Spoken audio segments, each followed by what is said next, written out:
Welcome back, everybody.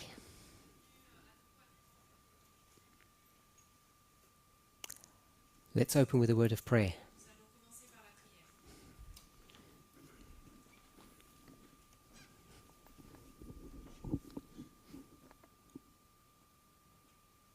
Dear Lord, we thank you that we have the privilege of being here together in person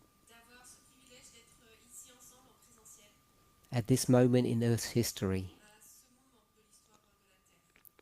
Please guide, direct, and bless us as we try to engage our mind with your mind so that we might come to a common understanding of the truth for our time. In Jesus' name, Amen.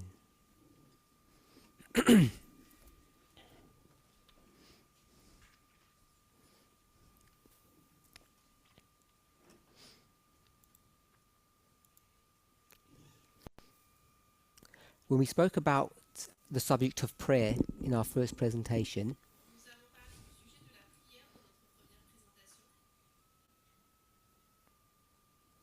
I spoke about 5 aspects or perspectives of prayer.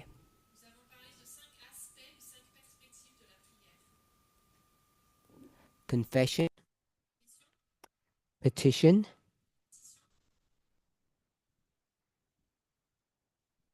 intercession,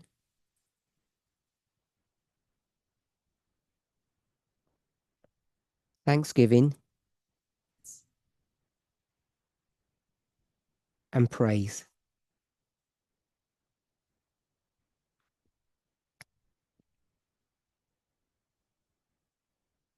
We spoke about various aspects of these elements, and after the meeting someone said that I hadn't been clear enough about my own thoughts on the subject.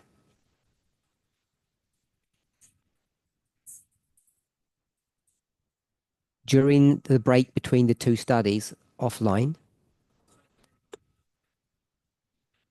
several of us were speaking about the subject, and I think people suggested that the answers that I gave offline were more pointed and direct than I gave online.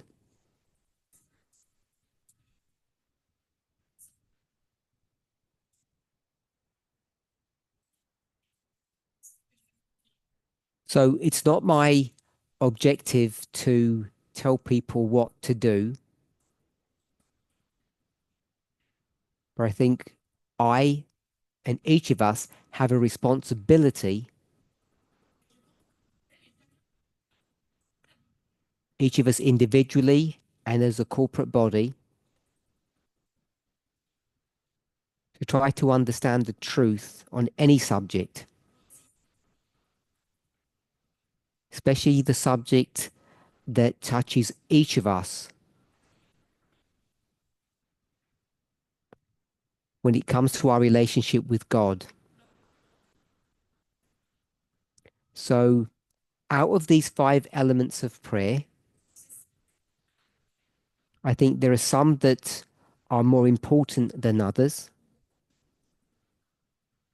I certainly think there are some that are safer to engaging than others.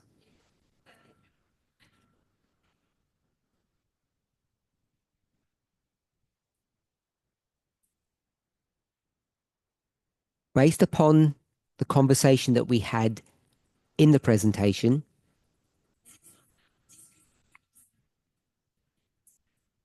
I want to suggest that petition and intercession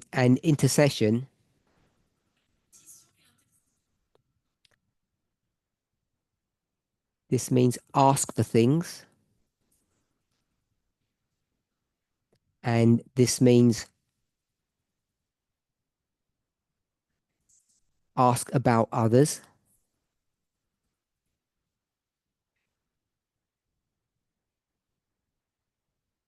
we go back to the previous study, we'll see that there. Petition is asking, or people previously had said that we pray to receive things or to ask for things.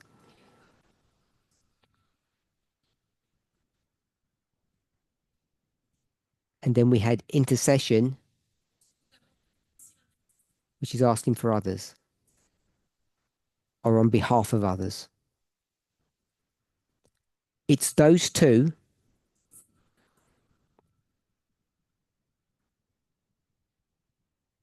which have the element of asking. For me, based upon my thoughts on the subject for a very long time, and I think confirmed in our conversation online and offline,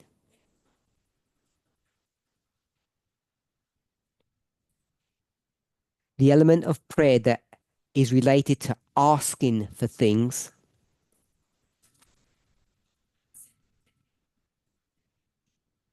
is the most complicated and problematic elements of prayer. And the reason for that is that we ask to receive, and I think it's very difficult to measure if we get an answer or a reception of our request.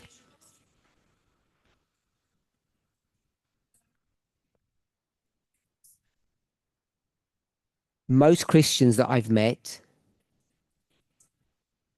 when I get into this subject with them,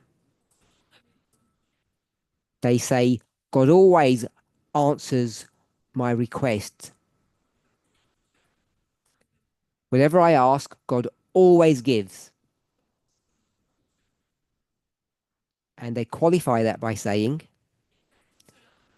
sometimes God says yes, and sometimes God says no. Now, I'm not denying people's individual experiences,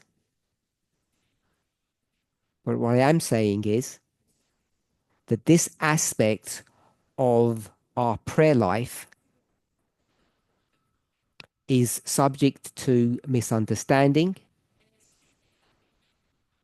manipulation, and abuse in a way that the other three areas of our prayer life are not. Because those three elements, confession, thanksgiving, and praise, are not conditional, and there's no set outcome except God accepting whatever we have said in the confession, the thanksgiving, and the praise.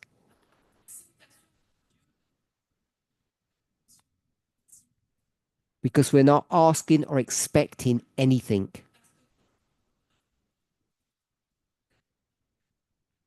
So I hope that helps people.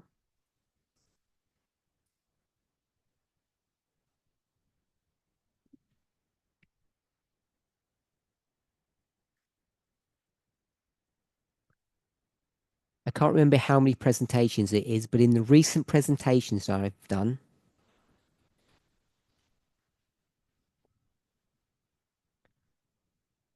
I've spoken about the subject of libertarianism,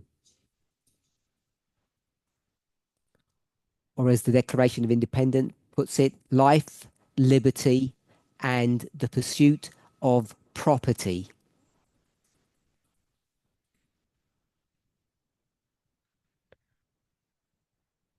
So I know each of us has a different perspective on the subject, as always.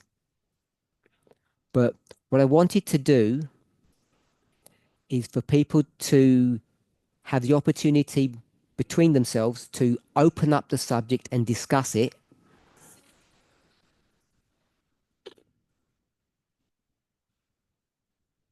whilst hopefully doing that with some guidance or some trammel,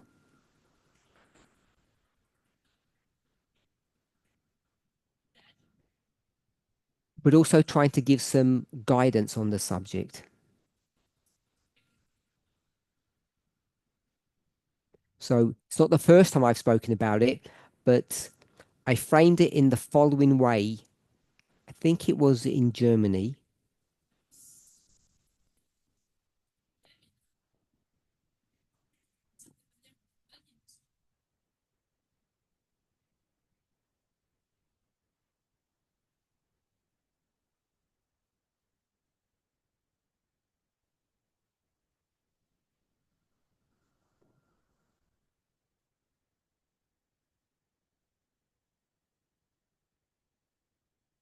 I spoke about punishment,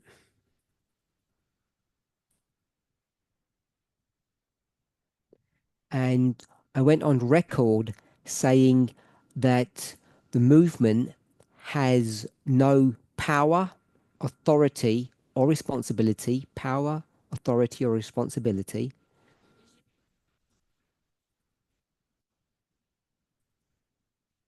to punish anybody. I didn't frame it this way then, but I'll use the term thought crime.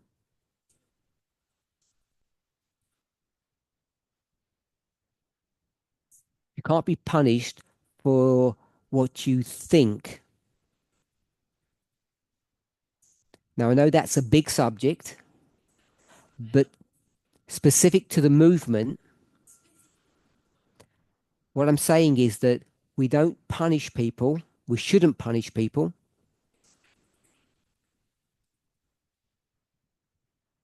concerning their belief, what their views on life, liberty, the pursuit of happiness, more specifically, the message, prophecy, all those elements, their worldview, people can't be punished for holding them.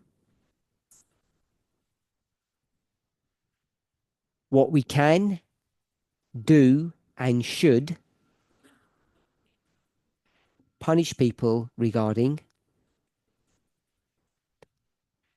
is what I think I said then, moral crimes, or the way they treat people. And maybe we could encapsulate that with the idea of the golden rule. So, depending upon the crime, you can be punished for not upholding and practicing the golden rule, especially when it comes to the subject of equality. But what people can't be punished for is their views on prophecy. So I don't know if anybody has any questions at this moment. Someone have their hand up?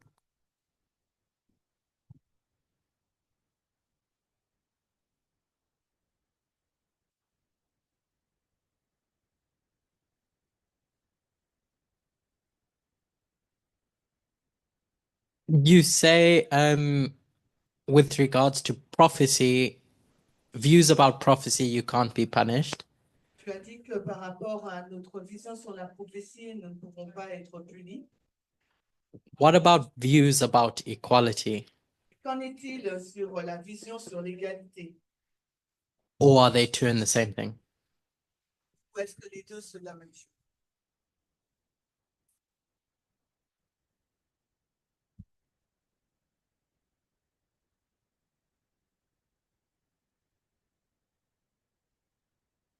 Depending upon the specific example,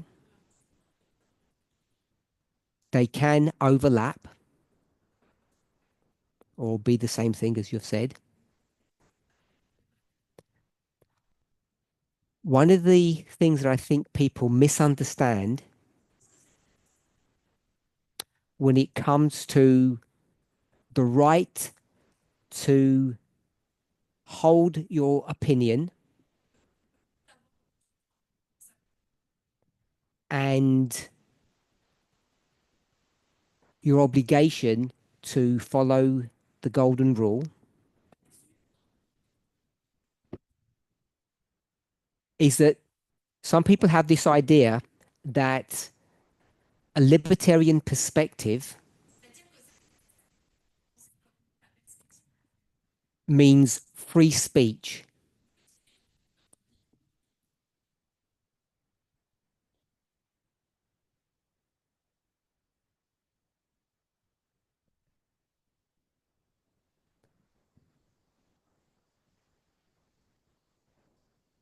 I'm saying libertarianism does not equal free speech.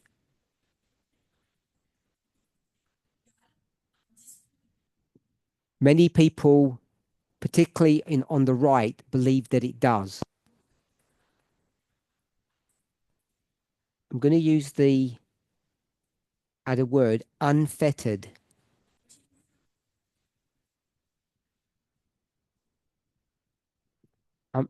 Unfettered, yeah, we're good with that. So my understanding of libertarian philosophy or ideology is that it doesn't allow for unfettered free speech.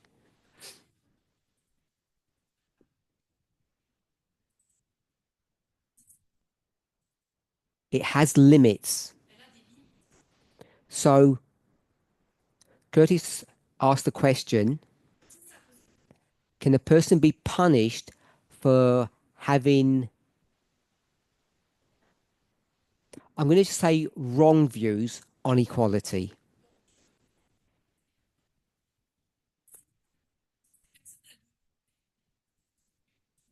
Because if there were right views, there wouldn't be an issue.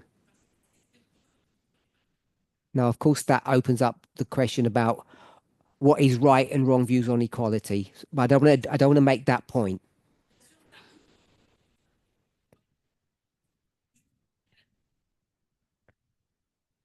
So, assuming a person has a distorted view of equality,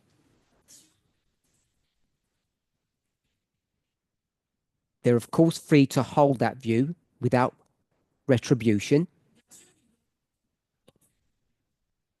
But when they start interacting with others or sharing their view,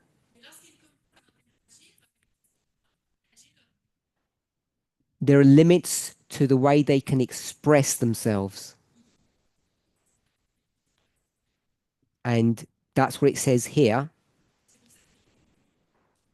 that there are limits to what they can say. Does that answer your question? He said yes. So you can hold to whatever view you want to, but if you start expressing that in a way that is deemed to be unacceptable, then you're liable to be punished. So what would be unacceptable speech? I'm saying speech, but it could be action. So what would be unacceptable speech?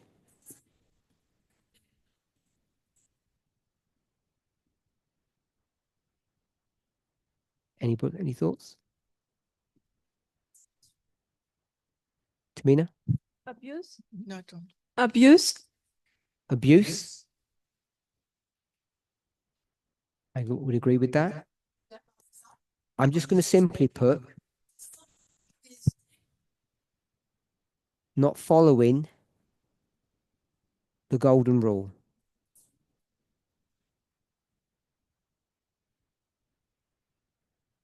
If you have any speech or conduct that doesn't follow the golden rule, then you're liable to be punished.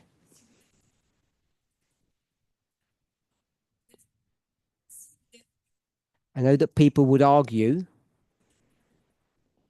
they'll say, are you familiar with the term thick-skinned? Yeah. So they'll say, well, I'm thick-skinned. You can say anything to me. Therefore, that means I can say anything to you.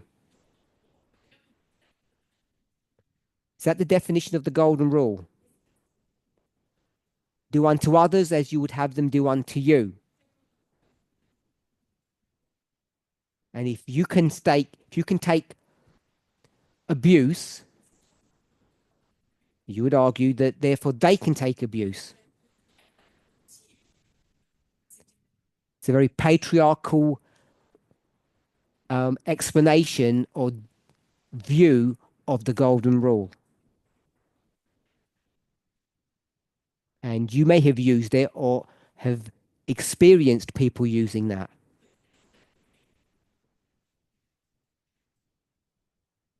So several people have said, no, that's not correct. So it's not as simplistic as saying, do to others as you would have them do to you.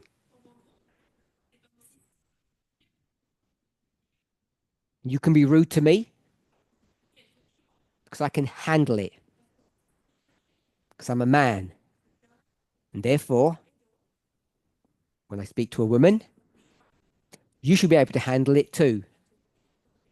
There you go, the golden rule in practice, which has just been trampled upon by patriarchy. So does anybody want to give a purer, cleaner definition of the golden rule?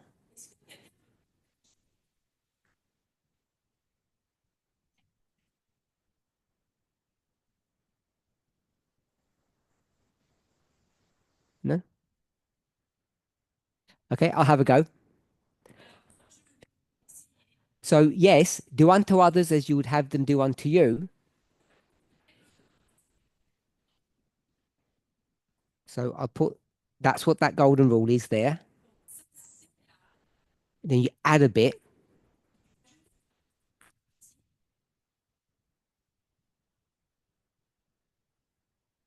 If you were them. So it's not just about what you can handle or what you find acceptable. What the golden rule demands of you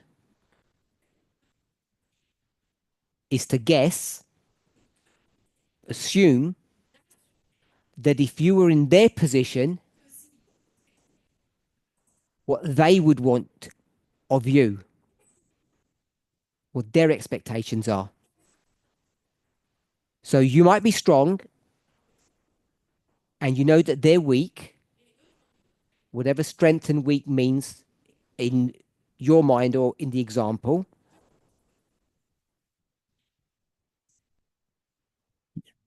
And you can't treat them in the way that you don't mind them treating you.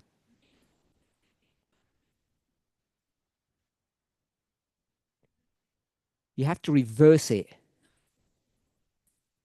That you have to behave in a way as you would imagine they would expect.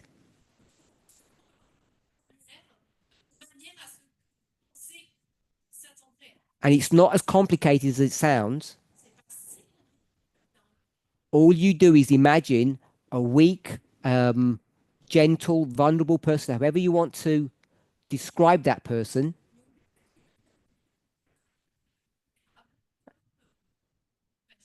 And that's how you're supposed to treat people.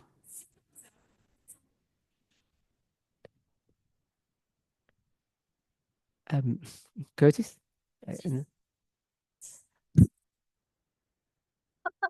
This is a game. There's a term called the platinum rule. Get your cards out. And it says, treat others the way they want to be treated.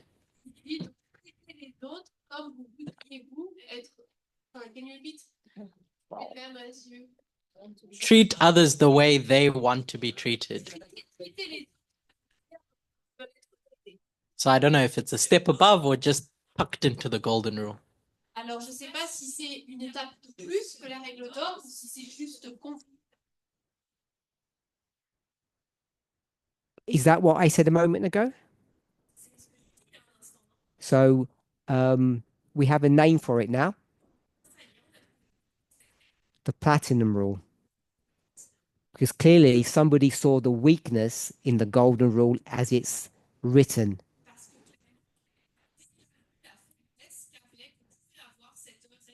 Which is different to how it was intended to be understood.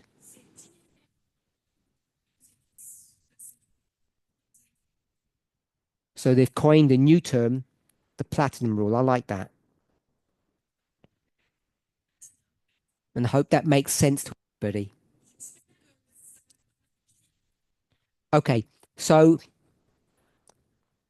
once we did that, what you can and cannot be punished about,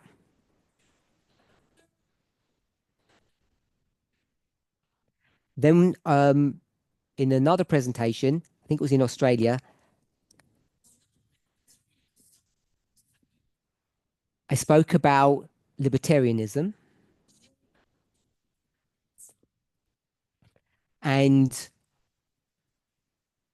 what that really looks like. So in a libertarian worldview, there are things you can be punished for and things you can't be punished for.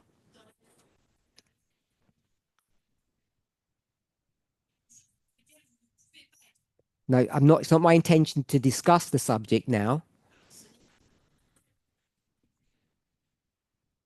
But suffice to say, there are certain behaviors that are punishable and certain behaviors that are not.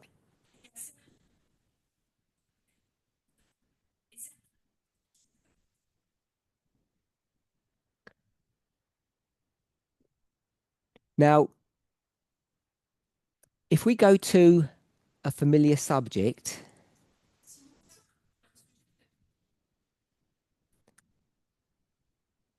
Matthew 13, the parable of the wheat and tares.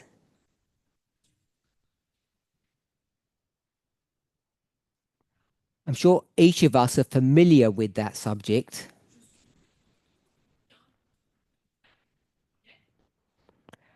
What is that story got to do with the subject of free speech,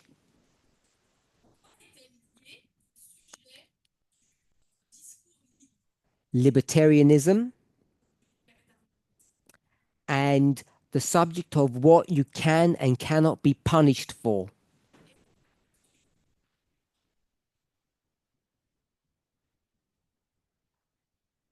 So we're looking at what you can and cannot be punished for, the golden rule, unfettered speech, the concept of libertarianism. So all of those various facets of the same subject, which I think for many people is a new topic, especially because I think most people, hopefully not now, but in the past, had a very negative view of libertarianism. So it's something evil or bad. So if we have at least begun to think about libertarianism in a different way,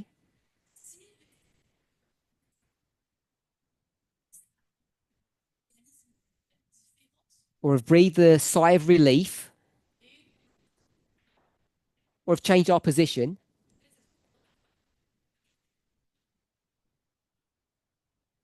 what's all that got to do with Matthew 13? Parable of the wheat and tares. So before we have a brief discussion about that, does anybody have any thoughts?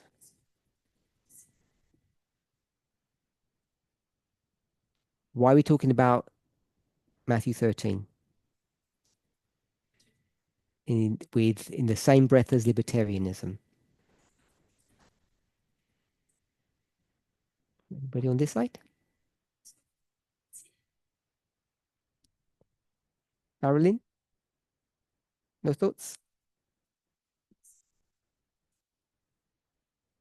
No, that's fine.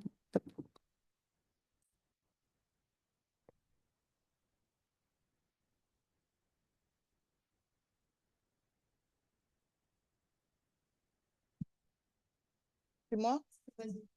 In the parable of Matthew 13, we see that wheat and tares grows together. Et je peux le relier avec l'idée que les deux sont justement libres d'exprimer leur vision, leur idéologie. And I can link that with the way that both of them can express their own ideas. Who's both of them? Who are the them? C'est qui les eux? Les deux catégories. Wheat and tares? Oui. Wheat and tares. So the two types of plant can express themselves? Yes. Anything else?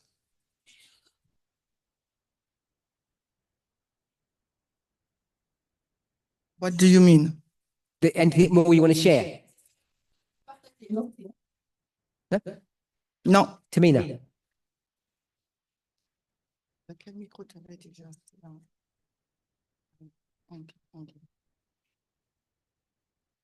The tares are not uprooted,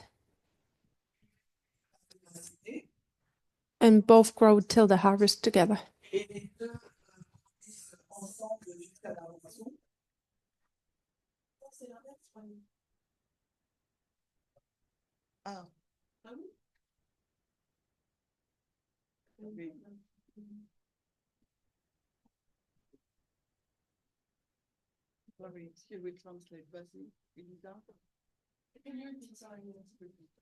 The tares are not being uprooted, and both grow till the harvest together.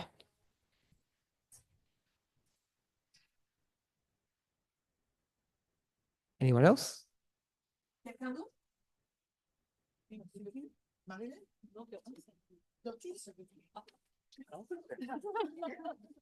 That was the trick.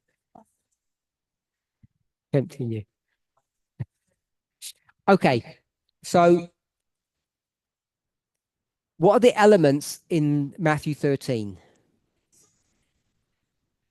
that are of significance in your mind?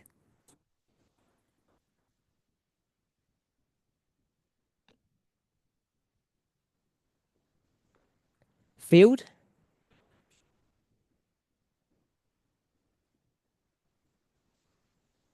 Hope you all agree with that.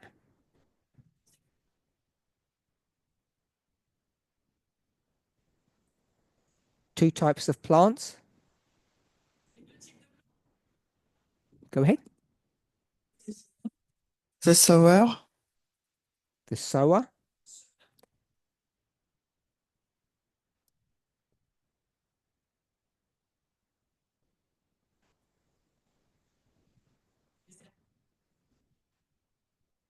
The servant.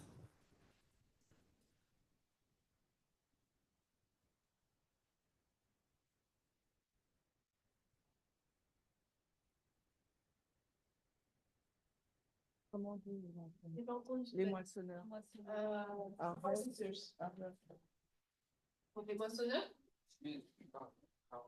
The harvester.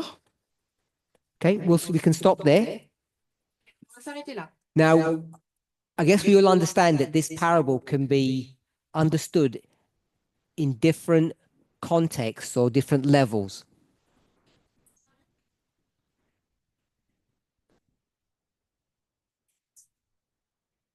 And I've been quite specific in the past that we should not be using this parable in what context?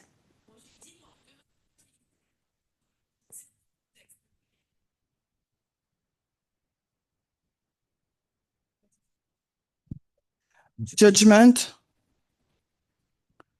So if we're not going to use this parable in the context of judgment,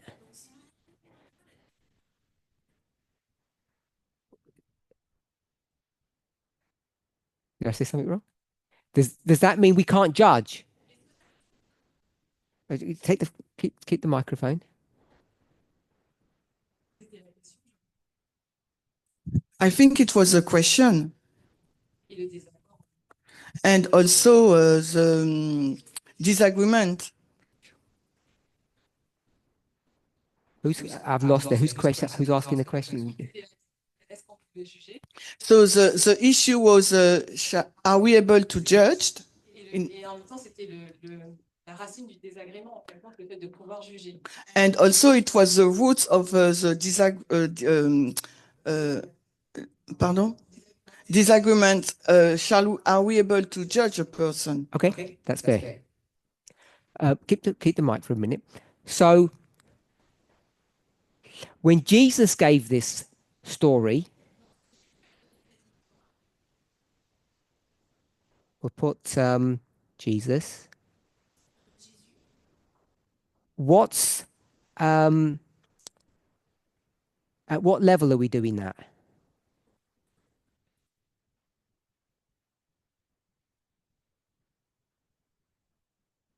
The world. So it's at the level of the world.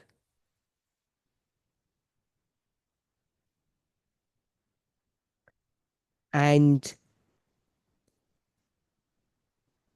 when Ellen White does it, what level did she do it at? She does it with the church.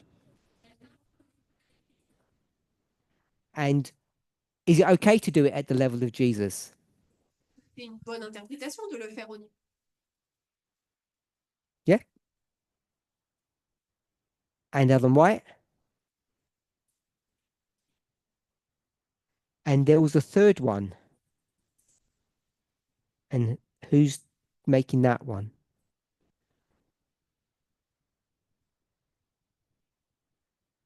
Us. And the field is the movement. And I said, don't enter into that one. Is that fair, simple recollection of history? Yep. So despite my counsel in not trying to get this parable and making application of it within our movement,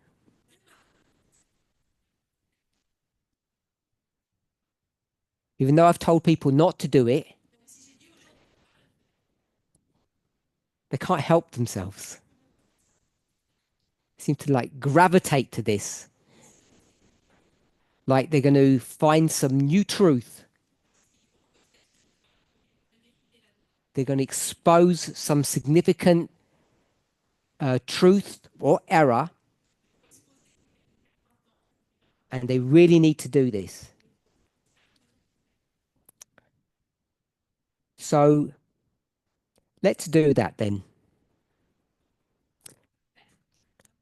The plants, who do the plants represent? We're in the movement.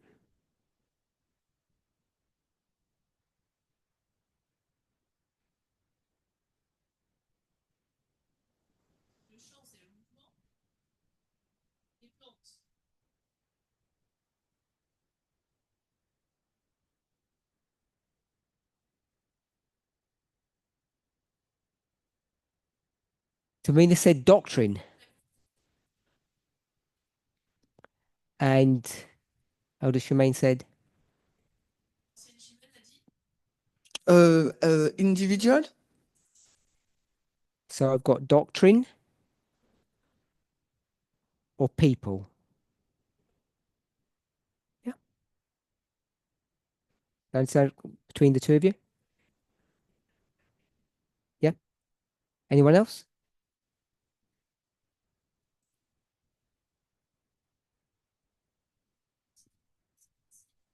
Tess? It's the same?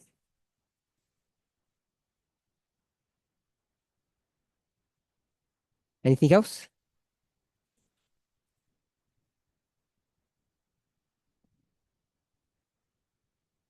No, we haven't got there yet.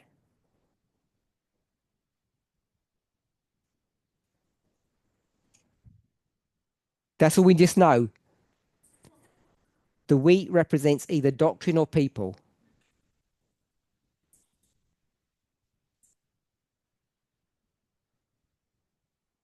Someone said sower. How many sowers were there?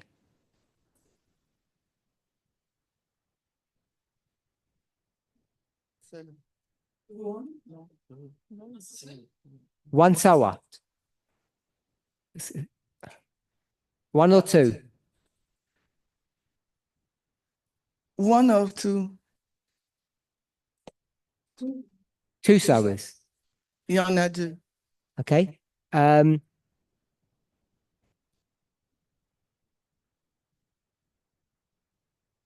So there's two sowers.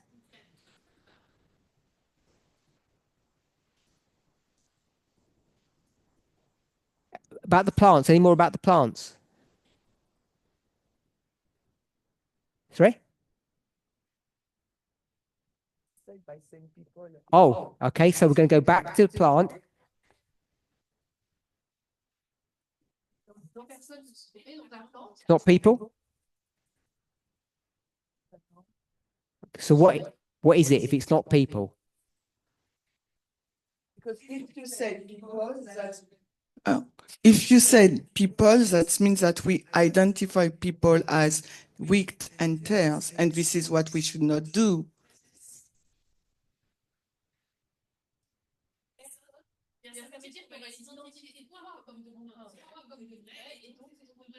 Did you say we should not do or we cannot do? I think we are not able to do it. Cannot. Yeah, cannot. So we don't have any ability to see who the wheat and tare are. Is that what you just said? You're laughing. I mean, do you believe that? Because I'm not laughing. I said yes. So are you smiling because it doesn't make any sense what you just said to yourself? No, I want to go with this answer. Okay. So what's the difference between the two plants, if not people? Yes, but what I just said before, if we identify them as a people, you will end up by saying they are wheat or tares.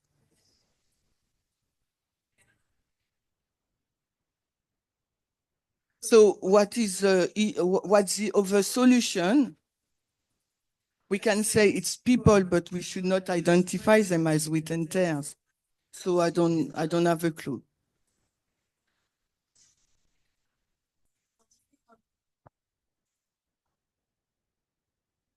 Does doctrine help? Doctrine doesn't help for me. So there are two groups in the movement, and you don't know what they are, or you do know what they are.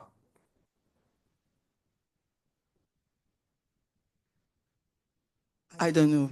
Go. Okay.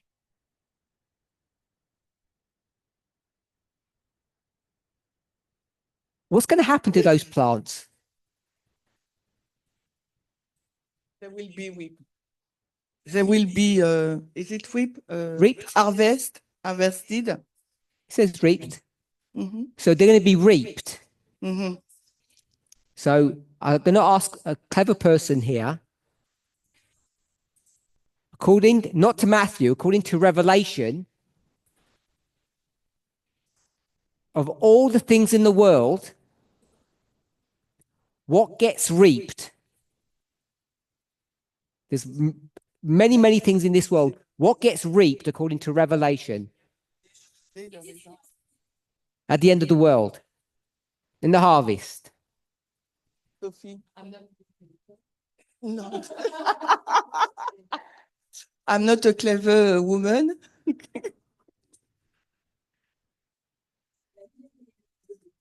So wine and wheat. Wine and wheat are a symbol of something, and this is all going to happen in the Ukraine and in France at the end of the world. And all these angels are going to come to the vineyards and do some work. So you don't believe that. So what's going to get reaped at the end of the world? Hola. People. Oh, okay, that's what we have here. People. So are we okay with people? There are people in the movement, not pets or anything else. It's people. Okay with that? Yes. Okay. So we'll tie those two together. Who has doctrine?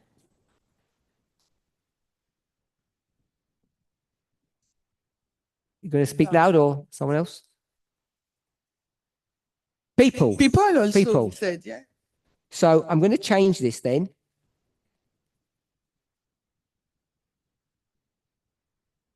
To people with doctrine. We okay with that? People have a belief system. Anything else? Can we say anything else about these people?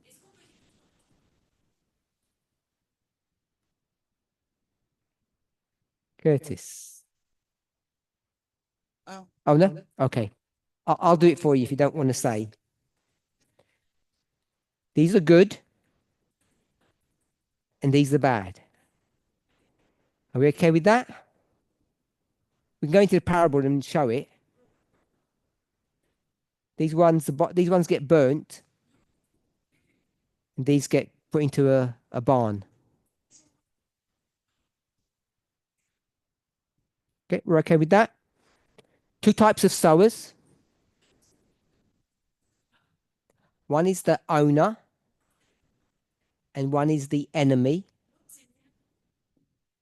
Good and bad.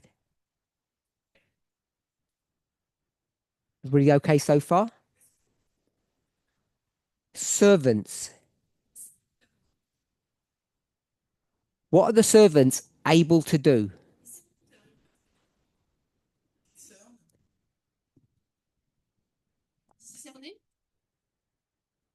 Discern. So they're able to see. So what can they see?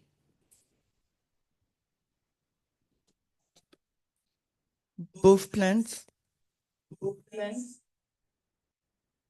So for sure they can see both plants, but more specifically, they can see the difference between the two plants. They can see which plants are good and which plants are bad. Do you agree with that?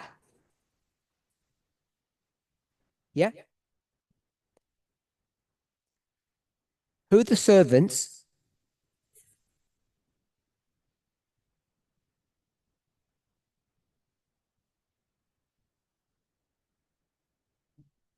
Who are the servants?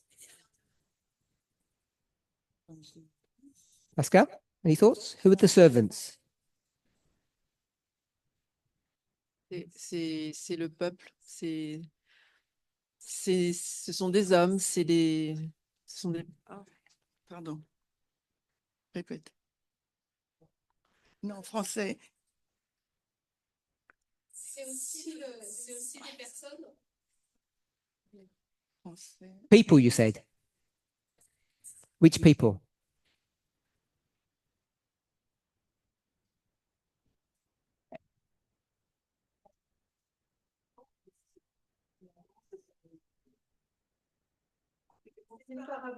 Compliqué. It's a parable. This parable has its limits. Of course, yes. But which people? Quelle personne? Us. Good.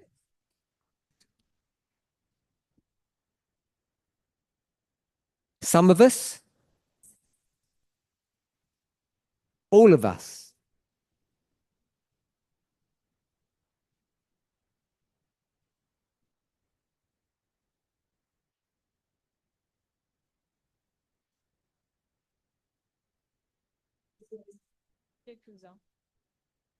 I will say some. Okay. So some can see and some can't see. Is that what you just said? Let's say yes. In the parable, all the servants can see. So you're saying that some of us are servants and some of us are not servants.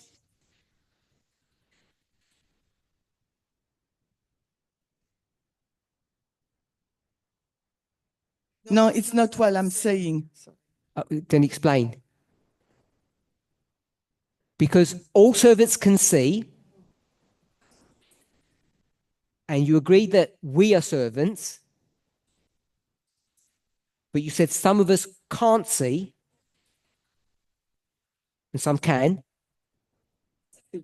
The ones that can't see, they can't be servants then.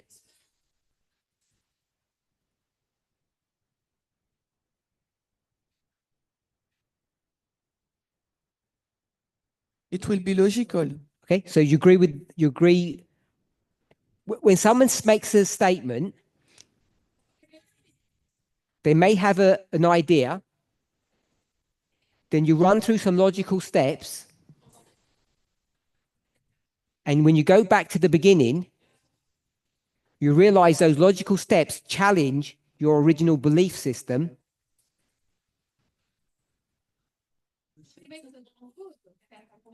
And then something has to change so that you have a consistent view. So you're saying then that according to your understanding, not all of us are servants.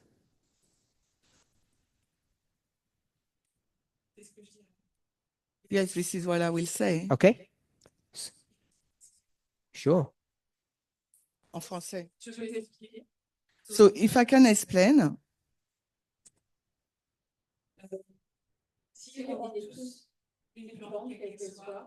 if we are all a plant, because we are talking about the movement now,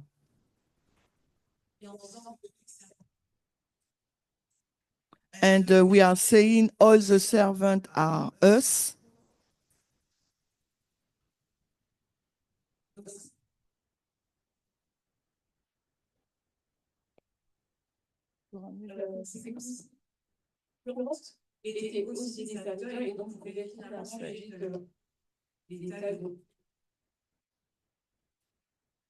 so that means that all the plants are servants and can be and can observe their own states.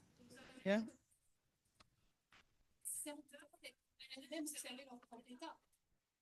So I hope everybody's understanding what Sophie is saying.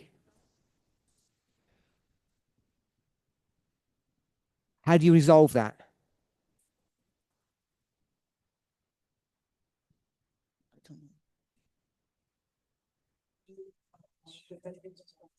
I don't have any answer from Okay. now.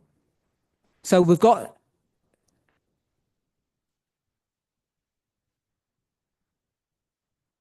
various ways of looking at this. Just one more question, Sophie. Are we all plants? Or are some of us not plants? We are all plants. Okay, so if we're all plants, say 50-50, half are tares, half are wheat.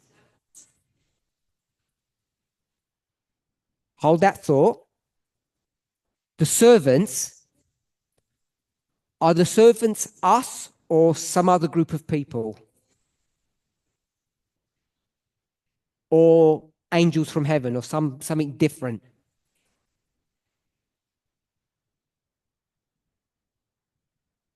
Non, parce qu'on est observateur et acteur dans la parabole. C'est les mêmes personnes.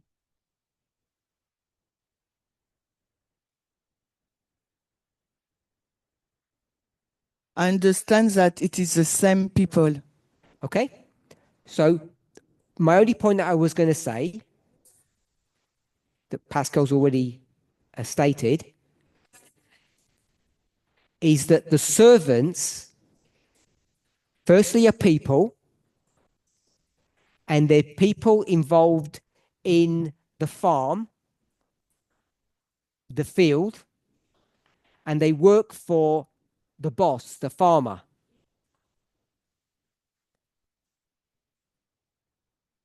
Which is a long way of saying that they're Christians. And seen as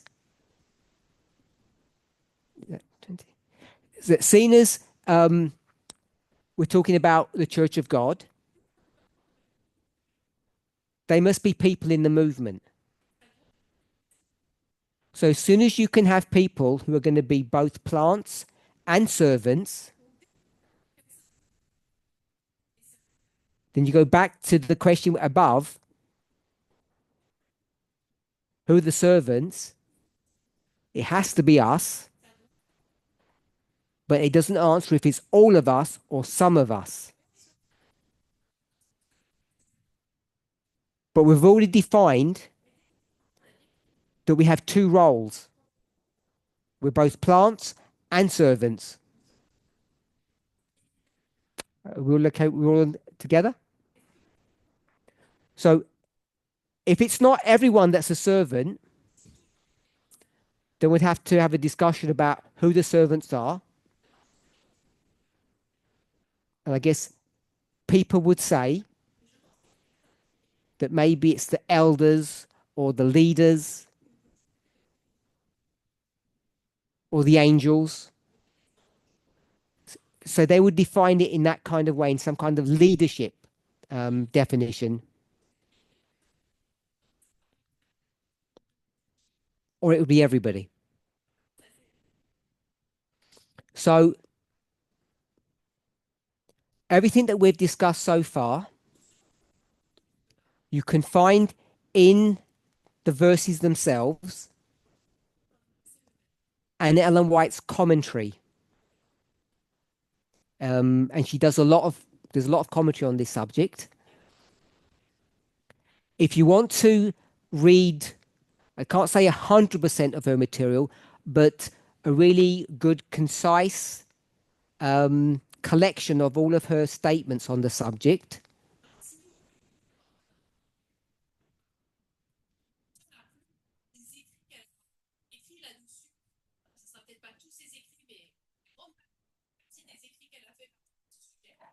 Please go to the PDF booklet that PIP Ministry have produced on the subject.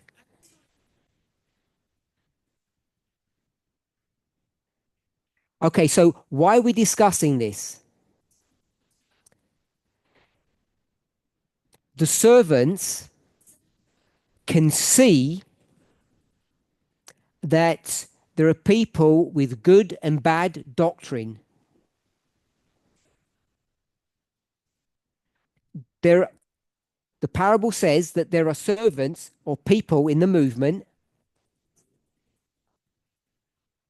who can see the difference between good and bad doctrine.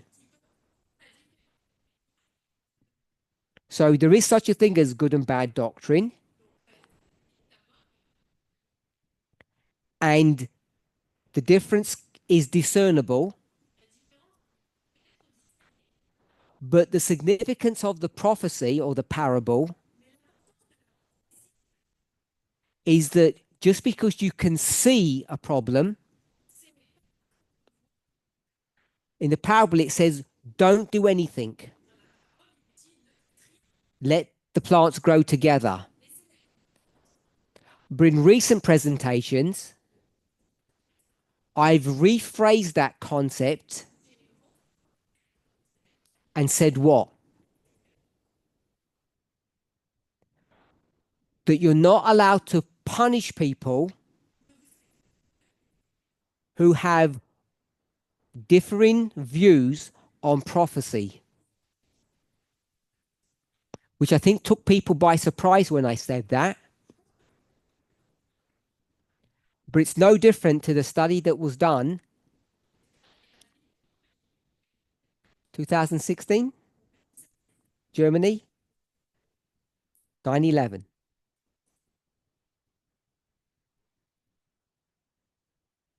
So we have a dynamic in our midst at the moment where there are differing views of the dispensation that we're in and our relationship to both when and what the Sunday law are.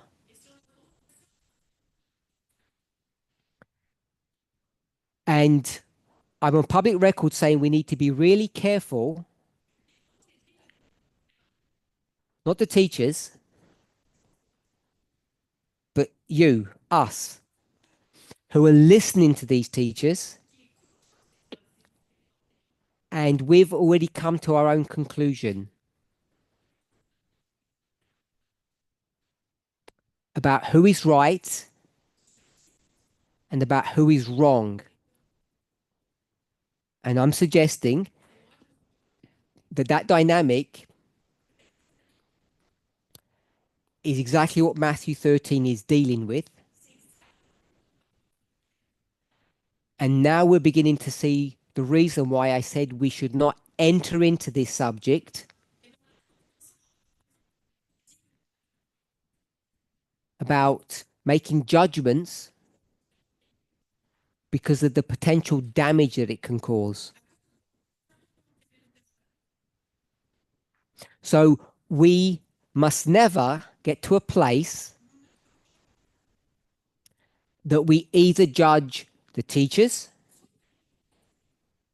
or our fellow members because of what they believe or disbelieve on the subject of the Sunday law. Because up until this point, it's the most serious issue that's affected this movement. And there are certainly people who have different views.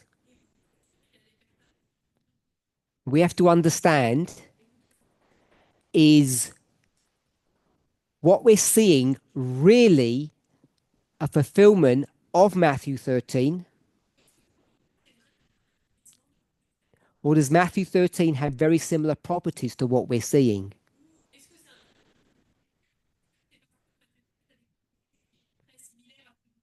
I don't know how you view that. Do you think what we see now is a fulfillment of that? And 4 of the speakers are agents of whom?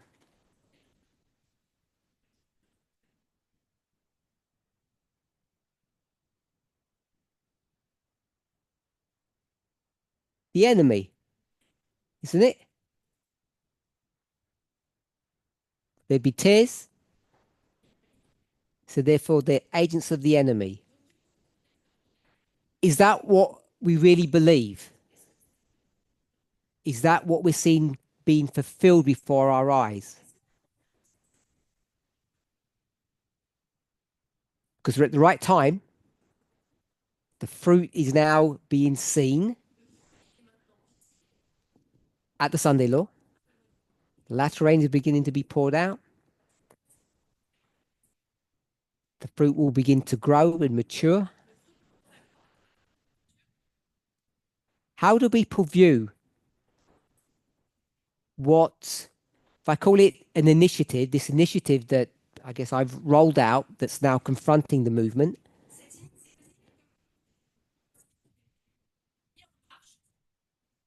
Is this a fulfillment of Matthew 13? What are your thoughts?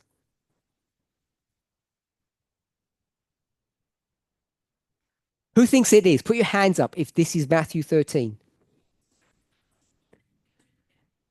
That you have the ability to discern the wheat from the tares.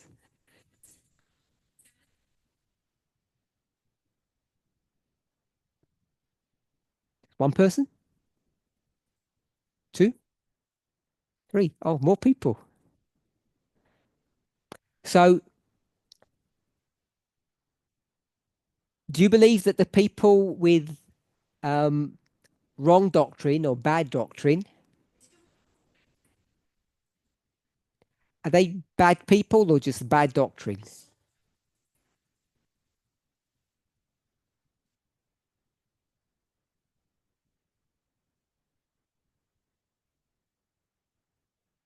Natasha? Natasha wants to say something?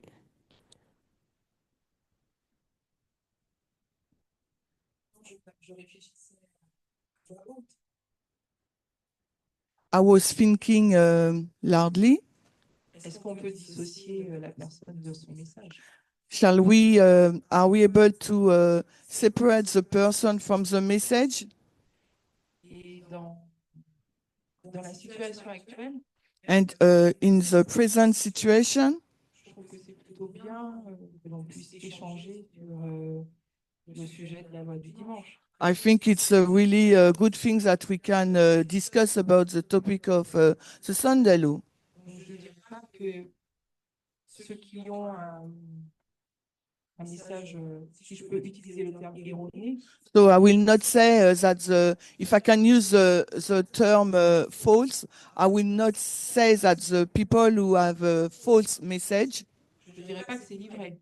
so I will not qualify them as a tare. This is my thoughts. If that's the case, how do you see Matthew 13 being fulfilled in our current history? What's going on in the movement? If you won't make that application, because you think it's a wrong way of looking at things. Je n'ai pas dit que c'était une mauvaise manière. I didn't say that it's a wrong way. Je sais que moi, je pense qu'on ne peut pas dissocier le message de la personne quelque part. I know that we cannot separate the person from the message, Mais je ne veux pas faire d'application en disant que le message erroné ou but I don't want to do an application by saying that the incorrect message. c'est égal à l'ivraie. Voilà. So I don't want to say that the incorrect message equal the tares. Parce que je crois que c'est toi qui disais aussi, ou je ne sais plus qui, on n'est pas encore arrivé à un consensus. So I think it's you or another person who said that we are not reach a consensus. So that's it. Il a pas fini avec toi, peut-être. Sophie? Ah, Sophie.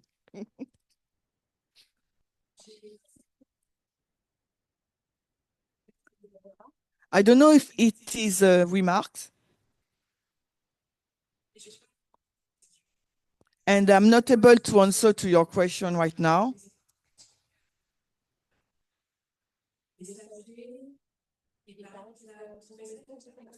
On ne peut pas séparer le messager du message. So when we say we cannot separate the messenger from the message,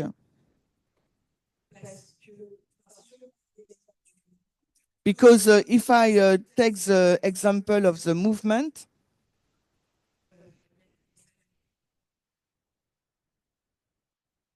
there is people who had a messenger who have a good message, mais qui ont une là, but they had a bad end.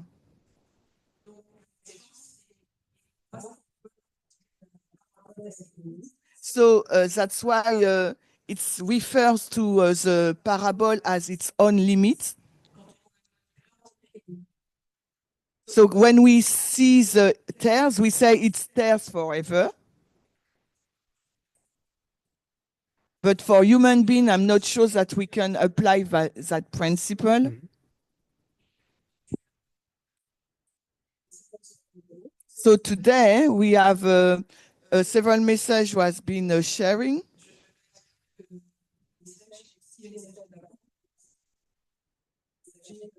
So I can't say that if the message is incorrect, that the messenger is not good. Okay.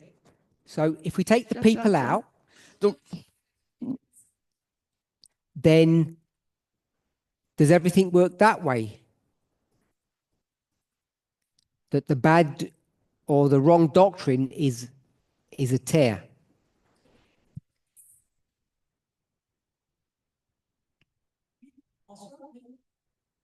yes. So a bad, incorrect doctrine could be a tear.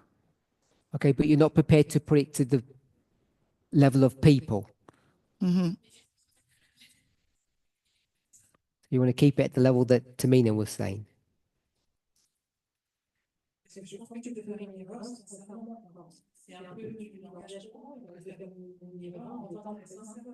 Yes, because it's a human being. We can be really sincere and we are doing a mistake. Okay. Zero? Oh, I'm 0 minutes. Hein? Give me 2 minutes. I want to just change subjects, unless, Hein? because I said I'd try to do this. Oops.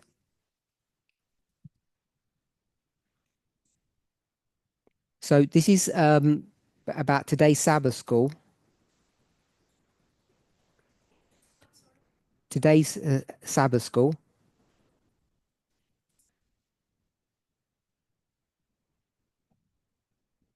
So this isn't anything new.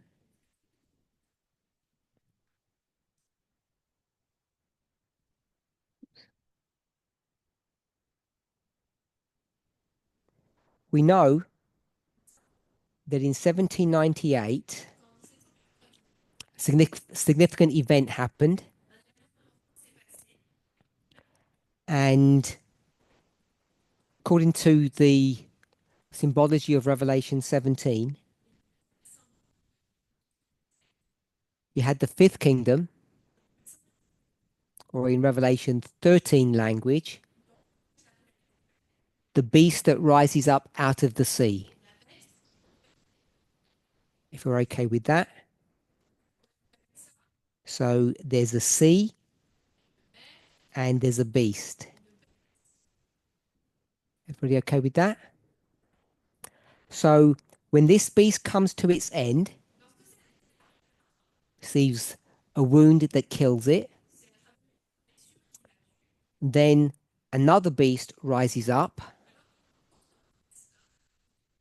This would be the sixth beast. And in the language of Revelation 13, this is an earth beast. Everybody okay with that?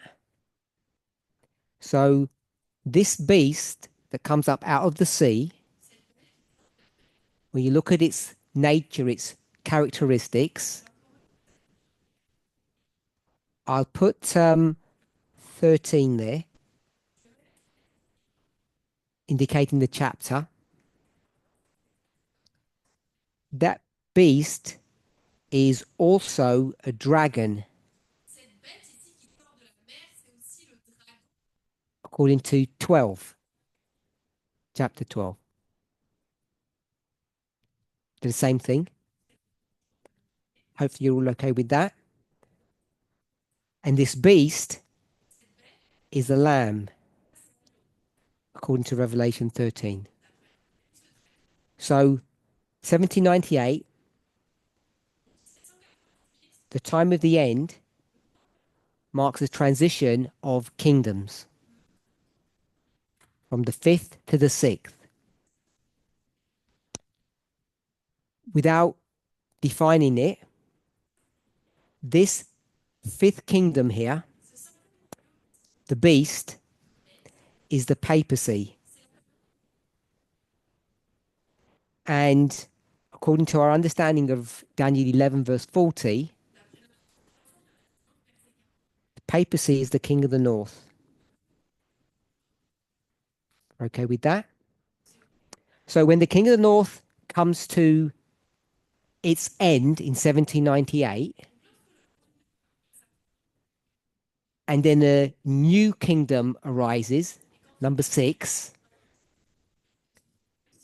what do we do with that? Because if we go back to a separate story, and this is 1798, and I'm not going to give dates,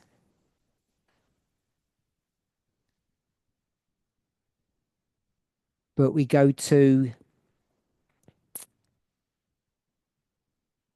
Babylon, Medo-Persia, Greece, and then Rome. And it's 2 phases. Babylon is the king of the north. You can proof text that from the Old Testament. When it comes to its end and Medo-Persia takes over, it takes over all the properties of the kingdom before it. So Medo-Persia becomes the king of the north. You okay with that? When Greece does the same, it's very easy to see that happens there. It becomes the king of the north. And there's a complication in this story because Greece, unlike the powers before it, has a characteristic that defines it. Don't know if you all remember what that characteristic is in Daniel 2. It's the world. It rules the world. And part of that dynamic, it creates an entity that we call the king of the south. So Greece has this duality about it. When it comes to its end, pagan Rome comes, and pagan Rome has to do what? Bring Greece to its end, and it then becomes the king of the north. And in order for all of that to happen, it kills the king of the south. We're okay with that? Then papal Rome comes, and it becomes the king of the north. And there's some complexities about the king of the south in all of that story.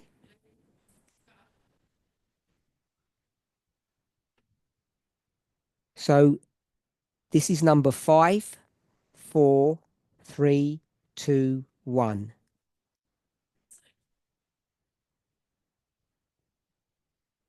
Okay, we're okay with that.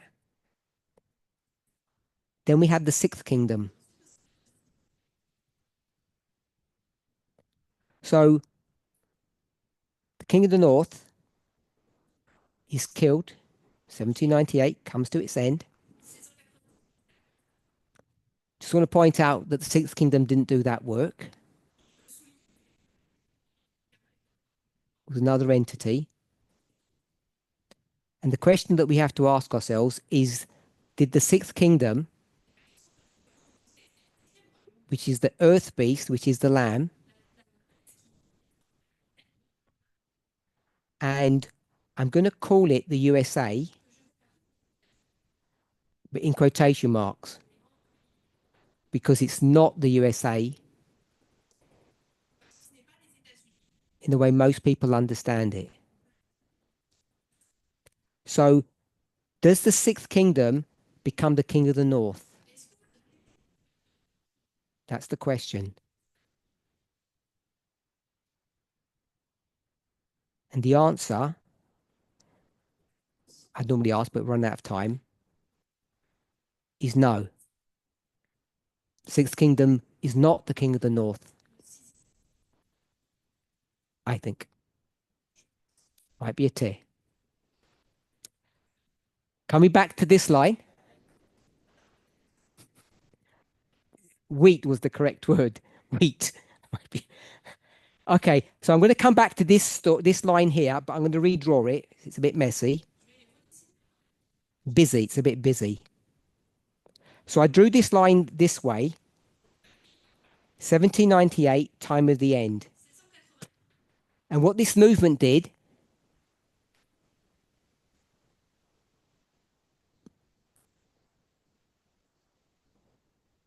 it's a technical problem for people online.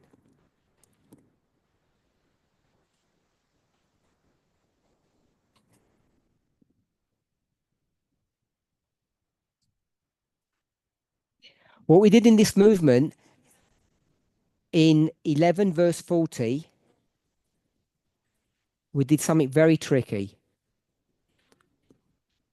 We turned a singular event into two historical dates. And so we also call that 1989. And the implications of doing that are really significant.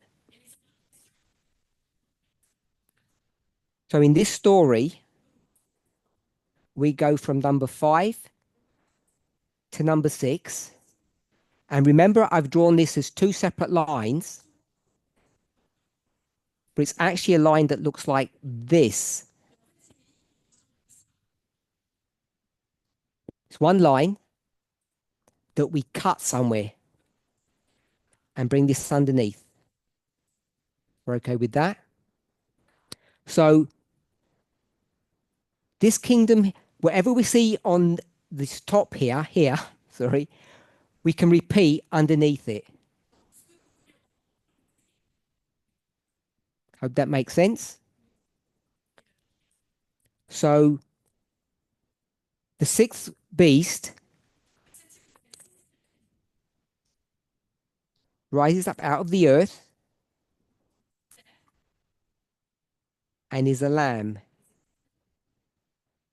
So we should expect the same scenario happening in 1989. We should have a kingdom that comes to its end, and we should have a kingdom that rises up. And what kingdom would this be? Sorry, I always do it. You can't see what I'm even pointing at. What is this one? What number? 6. Good. We can all see that.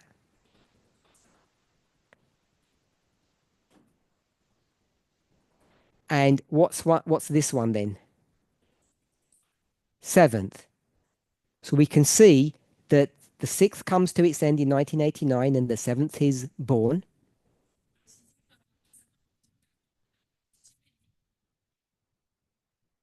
And what we can do here is, this is the earth beast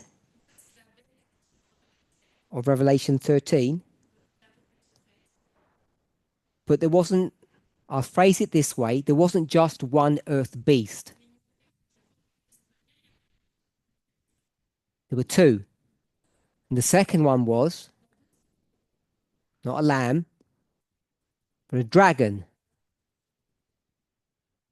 So we can define, just using this simple pattern, the dragon of Revelation 13. Remember, it's the same kingdom. A lamb that spake as a dragon. That this is the same entity as this one. So I've put the USA here, and I'm going to put the USA here. So you have the USA 1 and the USA 2. So through some trickery, we know that in 1989,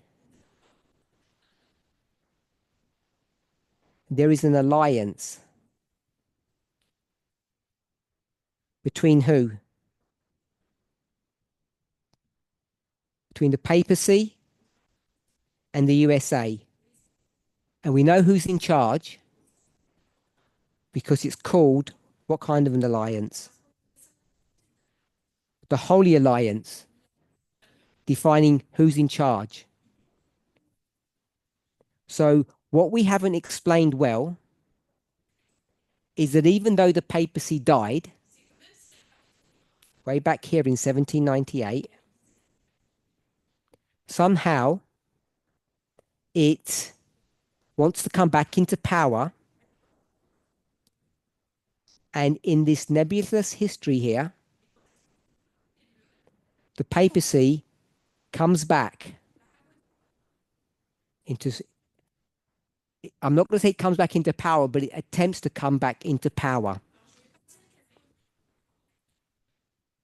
as the King of the North, as identified in the Time of the End magazine. But in 1989, its bid or desire to take over the world, after it's dealt with the King of the South, comes to a halt. And if we use the concept of a relay race or a baton, that the King of the North, or the title of the King of the North, is taken from the papacy to the USA. And that's why in the past, we spoke of verse 40 referring to the papacy. And for a long time now, the movement hasn't been clear in its modeling of verse 41 and verse 42. Because we had plenty of evidence to show that 41 and 42 were not referring to the papacy, but to the United States. And this simple model, I think, can be used to demonstrate that since the time of the end, the United States, in quotation marks, is the seventh kingdom or the King of the North.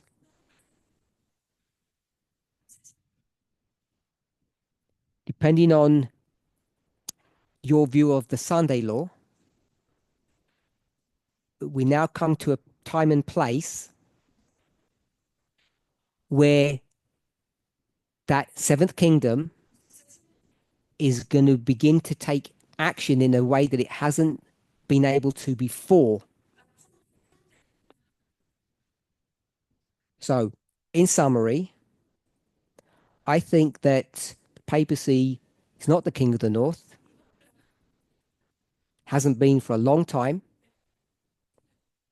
The United States is the King of the North.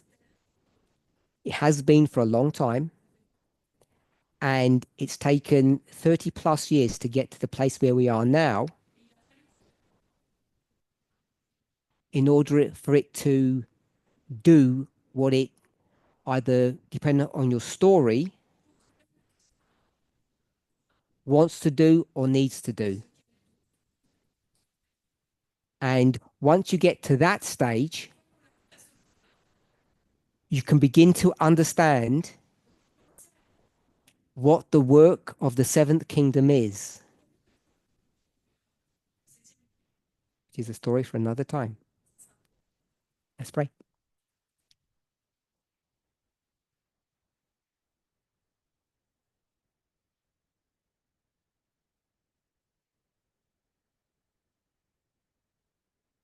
Holy God, we thank you that even though we may not fully grasp the implications of Revelation 13, that we all have a sense of the danger in taking that parable and applying it to this movement in a way that becomes offensive and potentially dangerous. Help each of us not to stand on enchanted ground, but to stay safe on the straight and narrow path. We might read the parable, we may play with it, but when we start to make application, you've shown us the danger of doing that. May each of us be careful about how we wield the sword of judgment. As we try to understand the subject of the King of the North, the role of the papacy, the role of the Seventh Kingdom, its relationship with the United States, help us to have a clearer understanding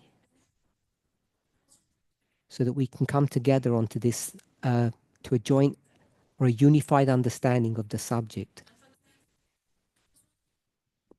Be with us and bless us. And be especially with the teachers who are sharing this message at great personal sacrifice, both in time and reputation. Help them to be true to the understanding that they have, and help them to have courage to explain things as they understand them. In Jesus' name, amen.